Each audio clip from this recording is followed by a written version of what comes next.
Bonsoir à tous et bienvenue dans votre journal. Ce vendredi a été marqué par la célébration de l'Eid el-Fitr par les musulmans du monde entier. Le chef de l'État, Alassane Ouattara, a effectué sa prière à la grande mosquée de la Riviera Golf. La fête du Ramadan, c'est aussi un moment de retrouvailles en famille. Vous le verrez dans ce journal. Les élections régionales et municipales du 2 septembre annoncent de belles affiches. Les candidats du PPACI et du RHDP sont connus. Hubert Oulaye va croiser le fer avec Anne-Désirée Oloto dans la région du Cavali, quand Stéphane Kipré va affronter Mamadou Touré dans le Haut-Sassandra. On fait le point dans quelques instants.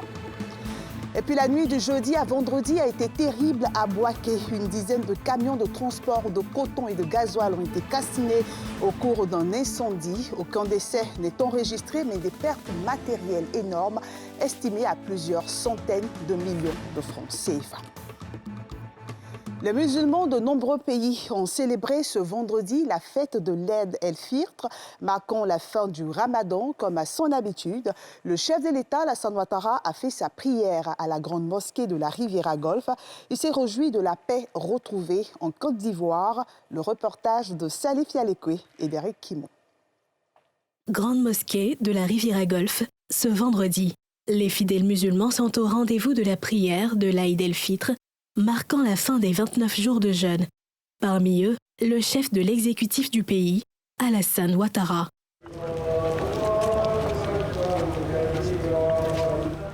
« 9 heures. L'imam principal de cette mosquée, Moumine Traoré, franchit la grande cour du lieu de culte et s'ensuit les 2 unités de prière de l'Eid el-Fitr. Dans son sermon, autre point culminant du rassemblement du jour, le guide religieux a abordé plusieurs questions, notamment la préservation des acquis du Ramadan, avec un accent sur la solidarité qui doit être le leitmotiv des musulmans, se réjouissant de la maturité des acteurs politiques de tous bords dans la préservation de la paix. Moumine Traoré exhorte, en prélude aux prochaines élections municipales, les Ivoiriens à la retenue. Nous nous félicitons du climat politique apaisé dans lequel baigne notre beau pays, la Côte d'Ivoire. Fruit de plusieurs actions engagées et entretenues par nos autorités politiques. Ce climat politique apaisé, tant souhaité, propice à la réalisation des actions de développement en faveur des populations, devrait permettre d'accélérer la mise en œuvre effective de tous les projets et programmes économiques, sociaux et sécuritaires annoncé par le président de la République et son gouvernement. J'invite toute la population à accompagner la classe politique dans la préparation des échanges locaux pour les élections sans violence dans un climat de paix et de fraternité. La paix dans le pays, tel est le vœu le plus cher du chef de l'État, Alassane Ouattara, qu'il a exprimé au terme de cette prière. Le mois de jeûne est un mois, bien sûr, de partage, mais également de réjouissance. Et je suis heureux de constater, comme lui, que la Côte d'Ivoire est en paix. Et je remercie tous les musulmans, toutes les populations, puisque Pâques a été en coïncidence avec le Ramadan, pour que toutes les prières soient reçues et que la Côte d'Ivoire continue dans la paix et dans la solidarité. Les fidèles de la mosquée du Golfe, au terme de ce mois de prière et de recueillement, ont également salué le message du guide religieux. Vraiment, tout est basé sur vraiment la paix et la paix. Je pense que nous avons droit à la paix et nous voyons les fruits de la paix aujourd'hui. Aujourd'hui, la Côte d'Ivoire est en paix, nous voyons le développement de la Côte d'Ivoire. On ne peut pas faire un développement sans la paix. Les élections, certains n'ont pas compris. Ce n'est pas la guerre. On peut être de la même famille, mais être de 2 partis différents. Et on est là, chacun combat pour son parti. Mais ça ne veut pas dire que vous devez faire la guerre dans la même famille. Pour rappel, le jeûne du Ramadan, qui fait partie des 5 piliers de l'islam, a débuté le jeudi 23 mars dernier. La piété et la solidarité sont au cœur de la célébration. Les musulmans du district d'Abidjan se sont retrouvés dans les mosquées et autres espaces publics aménagés pour la prière. Dans les mosquées de Treichville et d'Abobo, où nos équipes ont suivi la prière de l'Eid el-Fitr, les imams ainsi que les maires, notamment François Amichia et Kandia Camara, ont invité les fidèles à maintenir les valeurs de piété et de partage héritées du Ramadan. Le reportage de Thiemé Dangé et de Fulgence Kissiedo. Esplanade de la mosquée du CHU d'Abidjan-Treichville. Cadre de la prière de l'Aïd el-Fitr, marquant la fin du jeûne. Le guide de la communauté musulmane au sein de l'établissement hospitalier du sud d'Abidjan interpelle. On parle de rupture, mais ce n'est pas rupture avec Dieu. Ce n'est pas aussi rupture avec les bonnes mœurs. C'est rupture pour nous permettre de manger, mais de continuer à adorer Dieu toujours. Pour joindre l'acte à la parole, des bonnes actions inspirées par le mois de dévotion capent maintenant sur le site de distribution des kits mobilisés pour les malades et accompagnateurs. Moment de partage ponctué d'émotions avec des bénéficiaires comblés, en larmes. Bien avant, le guide religieux par ailleurs, président de l'ONG Al-Mouassat, avec l'appui de donateurs de la commune haute, mettait à la disposition du CHU plusieurs kits médicaux ainsi que des vivres et non-vivres pour les malades démunis. C'est un soutien pour Servons Treichville d'être aux côtés des malades du CHU de Treichville pour leur montrer qu'on est avec eux du début jusqu'à la fin et qu'ils peuvent compter sur nous. À une dizaine de kilomètres de là, les fidèles de la grande mosquée de l'avenue 8 sont, eux, réunis pour la prière autour du cheikh Aboubakar Fofana. À leur côté, le maire Albert François Amichia, solidaire comme à l'accoutumée des musulmans de sa commune, à la fin du mois de piété et de partage. Les ruptures collectives de jeunes se sont multipliées dans tous les quartiers de la commune. Et ce mois de Ramadan a coïncidé avec une partie du temps de carême catholique. Et je pense que c'est un signal fort que Dieu nous envoie. Nous avons prié pour la paix, nous avons prié pour les dirigeants de ce pays. C'est essentiel de prier pour que la paix que le président Alassane Ouattara est en train d'instaurer dans ce pays se renforce. Autre commune, Abobo. Même ferveur spirituelle. À la grande mosquée, les fidèles ont à leur côté la première magistrate de la commune du nord d'Abidjan qui invite à donner sens et contenu à la solidarité, valeur du Ramadan. Nous avons avec nous, à nos côtés, les chrétiens, aux côtés des Ladji et des Adja, ici dans la mosquée. C'est cela, le vivre ensemble. Et si nous voulons que la Côte d'Ivoire demeure en paix, il faut que les Ivoiriens continuent de vivre ensemble. À Treichville comme à Abobo, piété et solidarité agissante pratiquées pendant le Ramadan ont été au cœur du rituel de la prière de fin du jeûne. Guides religieux et élus locaux ont embouché la même trompette, celle du maintien des esprits résolument inclinés vers la piété et le bien après le mois du jeûne. Et la fête du Ramadan, c'est aussi une occasion de se retrouver en famille ou en communauté pour des moments de communion. Un temps fort de l'islam marqué par la prière et le partage, selon les explications de Nadia Idja, de Nikema Moussa, Joseph Zékré et Mathieu Rambadé. Célébration de l'Aïd el-Fitr, ce 21 avril après 29 jours de jeûne. À son réveil, Ismaïla Touré sacrifie à une tradition de famille. C'est la tradition chez nous en pays Djamala. Nous avons grandi dans une famille où les aînés nous ont dit que le jour de la fête du Ramadan, il faut montrer qu'on a rompu officiellement le jeûne. Donc chez nous, il faut l'appeler le miel. Pour les garçons, c'est 3 fois. Pour les femmes, c'est 2 fois ou 4 fois. Après ce geste, Ismaïla se rend à la mosquée pour la prière du Ramadan. Pour ce fidèle musulman, comme pour bien d'autres, la célébration de la fête, mais surtout la prière, est obligatoire. L'islam recommande que toute la famille, n'est-ce pas, puisse se rendre, s'il n'y a pas de cas de force majeure, sur le lieu de la prière, parce que c'est le lieu des bénédictions, c'est le lieu où Dieu fera descendre beaucoup d'anges aujourd'hui et qui viendront dire Amin, Amin à toutes nos prières. Et donc il ne faut pas manquer cette occasion-là. Après la prière, retour à la maison pour les festivités. Et cela passe par la cuisson de différents mets succulents à partager avec amis et famille. Une règle à laquelle n'a pas dérogé la famille Touré à Port-Boué. Frères, sœurs et amis se sont réunis pour partager dans un même plat le repas. Le Ramadan, c'est un mois de partage, c'est un mois de pénitence, c'est un mois où vraiment nous faisons beaucoup d'actes de dévotion pour nous rapprocher davantage d'Allah. Donc à la fin de ce mois-là, nous arrivons à réunir toute la famille parce que nous n'habitons pas tous ensemble. On va manger et ensuite on va causer en famille, on va se donner les nouvelles. Une ambiance que n'a pas voulu manquer ce fils de la famille, résidant en Italie. Je suis heureux de venir faire la fête ici. La fête en Italie est un peu plus calme par rapport à ici. Ici, c'est plus animé. Même ambiance chaleureuse chez le cheikh Chérif Oumar Abdelaziz, imam et guide spirituel de la communauté Nasrul-Him, Côte d'Ivoire. Présents avec la famille pour le repas, les disciples ont saisi l'occasion pour recevoir des bénédictions du guide. C'est avec une joie et immense bonheur d'être à sa compagnie durant tous ces temps et profiter davantage de la baraka de ces jours-là. En ce jour spécial, l'imam a insisté sur la préservation des acquis du mois de Ramadan, venu comme une école de spiritualité pour les croyants. On doit faire l'effort d'éviter ces actes qui souvent paraissent minimes, mais en réalité ont une importance capitale auprès d'Allah parce que cela peut mettre fin à l'acquisition du mérite que nous recherchons auprès d'Allah subhanahu wa ta'ala. Donc faisons beaucoup attention. Ce mois de Ramadan est venu, Dieu merci, nous l'avons vécu dans le grand bonheur possible.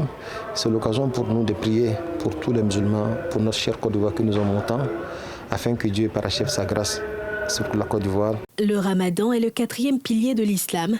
Il débute et se termine par l'observation du croissant lunaire et se caractérise par la célébration de l'Aïd el-Fitr, ou fête du Ramadan. Pour l'édition 2023, la célébration de la fête coïncide avec le vendredi, un autre jour de rassemblement pour les musulmans.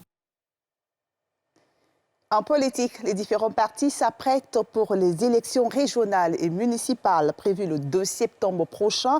Après le RHDP parti au pouvoir, c'est le tour du PPACI de dévoiler la liste de ses candidats. Sur les 31 régions du pays, le parti de l'ex-président Laurent Gbagbo n'a présenté des candidats que dans 22 régions. De belles affiches se sont annoncées. Anne-Désirée Oloto va croiser le fer avec Hubert Oulaye dans la région du Cavali, quand Stéphane Kipré va affronter Mamadou Touré dans le Haut-Sassandra. On fait le point avec Thiemé Dandje. Le PPACI, Parti des peuples africains Côte d'Ivoire, dévoile ses candidats retenus pour la bataille des prochaines élections locales, notamment les régionales et municipales du 2 septembre 2023. Au terme des délibérations du Conseil stratégique et politique, avec à sa tête le président du parti Laurent Gbagbo, 22 candidats sont retenus pour défendre les couleurs du PPACI au régional. Sur cette liste, Hubert Oulaye va croiser le fer avec Anne-Désirée Oloto, présidente sortante du conseil régional du Cavali, quand Stéphane Kipré va affronter Mamadou Touré dans le Haut-Sassandra. Au titre des municipales, 129 candidats sont retenus et parrainés. L'une des grosses têtes, le porte-parole Katina Koné, part à l'assaut du fauteuil de maire à Port-Boué, où, outre Konaté Ibrahim du RHDP, il pourrait affronter le maire sortant du PDCI, Dr Emou Sylvestre. Le député de Yopougon, Michel Gbagbo, en lice à Yopougon, aura en face le président de l'Assemblée nationale, Adama Bictogo, retenu par le RHDP. Dans l'ensemble, le parti de Laurent Gbagbo parraine 22 candidats, sur 31 régions, soit 9 régions non pourvues, et 129 candidats, sur 201 communes, soit 72 mairies non pourvues. Des candidats d'une coalition avec le PDCI d'Henri Conan-Bédier pourraient y être validés pour le compte des deux partis alliés, s'ils venaient à accorder leur violon. Et le processus de renouvellement des instances de la Chambre de commerce et d'industrie a démarré hier avec le lancement des activités de la Commission de contrôle des élections. Pour s'inscrire sur la liste électorale, l'entreprise doit avoir un registre de commerce et être à jour du paiement de ses impôts et de ses cotisations à la CNPS. Les inscriptions seront ouvertes dans 10 communes d'Abidjan pendant 15 jours. L'information a été dévoilée ce jeudi lors du lancement du processus électoral en présence de nos reporters Salif Yalekwe et Eric Kimou. La Chambre de commerce et d'industrie de Côte d'Ivoire renouvelle ses instances. Le processus électoral qui s'achève le 28 août prochain par la désignation du président et du vice-président a été officiellement lancé par le ministère du Commerce. Après cette cérémonie de lancement, nous allons conduire des missions éclatées à l'intérieur du pays et dans le district d'Abidjan du 23 au 29 avril 2023. Donc c'est des missions d'information, de sensibilisation sur le processus électoral. Juste après ces missions d'information et de sensibilisation, nous allons passer à la phase de l'inscription sur la liste électorale qui va débuter du 2 mai au 16 mai. Après quoi va suivre la période des contentieux pour aboutir à la liste définitive des électeurs. Et nous allons ouvrir également la liste des candidatures. Là également, il va suivre une phase de contentieux pour aboutir finalement aux élections le 30 juillet 2023. C'est l'élection des membres de la Chambre de commerce et d'industrie de Côte d'Ivoire. Après cette élection, il y a la deuxième élection, c'est l'Assemblée générale élective du président et du premier vice-président de la Chambre de commerce et d'industrie qui va se tenir le 28 août 2023. L'appel que j'ai à lancer aux opérateurs économiques, c'est vraiment de se mobiliser. C'est l'occasion pour eux de renouveler les instances de cette chambre-là en toute transparence et vraiment dans un climat apaisé. La transparence au bout de ce processus électoral est l'assurance donnée par la tutelle. On les a instruits à l'effet de conduire le processus avec objectivité, avec neutralité, au fin de parvenir à des élections inclusives, ouvertes, transparentes et crédibles. De sorte que ceux qui en seront issus aient la légalité et surtout la légitimité nécessaire pour défendre les intérêts de la grande famille des opérateurs économiques, des secteurs du commerce, de l'industrie et des services. Des chambres consulaires pilotent des compartiments importants de la vie économique et sociale de notre pays. Et c'est important que ces chambres-là fonctionnent normalement, de telle sorte que vis-à-vis du patronat ivoirien, vis-à-vis même des pays étrangers, que leurs représentants aient la crédibilité nécessaire. Interface entre les pouvoirs publics et le secteur privé, la Chambre de commerce et d'industrie de Côte d'Ivoire est une institution d'appui aux entreprises. Faman Touré dirige cette chambre consulaire depuis 2016. Et vous le savez, la pyramide du plateau fait peau neuve. Des artistes nationaux et internationaux ont levé le pinceau pour redorer les murs de ce bâtiment iconique de la commune des Affaires. Ils ont réalisé une fresque géante sur la façade de l'immeuble, des images et des couleurs qui font revivre la pyramide et ses environs au grand bonheur des populations. Le constat de Nikema Moussa et de Joseph Zikri. Après 2 semaines de coups de pinceau, la façade de la pyramide du plateau donne désormais fière allure. L'édifice porte les couleurs et des fresques des artistes nationaux et internationaux, un projet porté par Otto Lémon et Elisabeth Saad et dénommé Pyramide 2023, demain est déjà né. Ce qu'on a voulu réaliser avec Elisabeth pour ce projet, donc bien évidemment en première intention, c'était de redonner un peu d'éclat et rendre hommage à ce bâtiment magnifique qui nous fascine depuis l'enfance, tous les deux. Mais c'est aussi à une moindre échelle, ou du moins à notre humble niveau, de contribuer au décloisonnement de l'art contemporain. Considérée comme l'un des marqueurs visuels de la commune, la pyramide du plateau, c'est 68 mètres de hauteur et 15 étages. La remise officielle des travaux de l'exposition à ciel ouvert a été faite en présence des autorités ivoiriennes. Les initiateurs du projet qui ont bien voulu, de par leur engagement et leur panache, à donner vie à cette œuvre qui nous rappelle bien des souvenirs. Je voudrais à présent vous dire merci.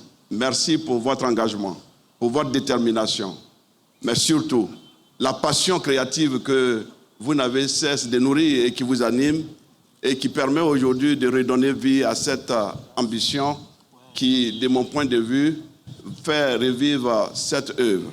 Du style brutaliste, ces fresques sont désormais l'armure du bâtiment et entrent avec beauté dans le patrimoine culturel ivoirien. Je suis particulièrement heureuse et fière de participer à ce moment unique, sur le plan culturel et de contribuer à écrire, et j'en suis persuadée, une autre belle histoire pour notre pays. Cette exposition est le reflet de notre diversité, de cette Côte d'Ivoire qui nous est chère, hospitalière, terre de créativité, de découverte, de métissage, de brassage culturel, de sublime Côte d'Ivoire. Ces éléments font également notre force. Achevé en 1973, le 50e anniversaire de la pyramide du Plateau vient redonner vie et beauté à ce bâtiment iconique de la commune des affaires.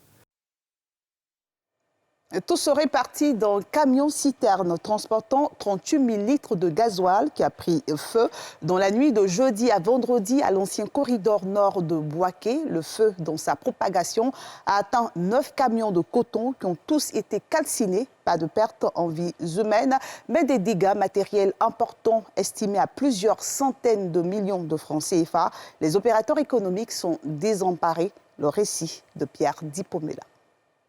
Corridor nord de Bouaké. Il est 19h quand de grandes flammes s'emparent des camions poids lourds en stationnement.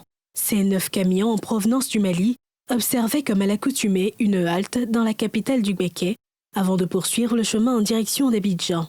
Le drame, selon les témoins, est survenu après l'explosion d'un camion-citerne. Le camion arrivé au niveau du corridor sud, le pneu était en feu. Donc eux-mêmes, ils ont interpellé le chauffeur pour dire qu'il n'a qu'à garer. Il a dit qu'il va trouver un endroit pour pouvoir éteindre le feu. Il a dépassé du corridor sud jusqu'à ici. Avant d'arriver ici, des gens faisaient déjà tard. Le feu a commencé à brûler la voiture, le citerne complet.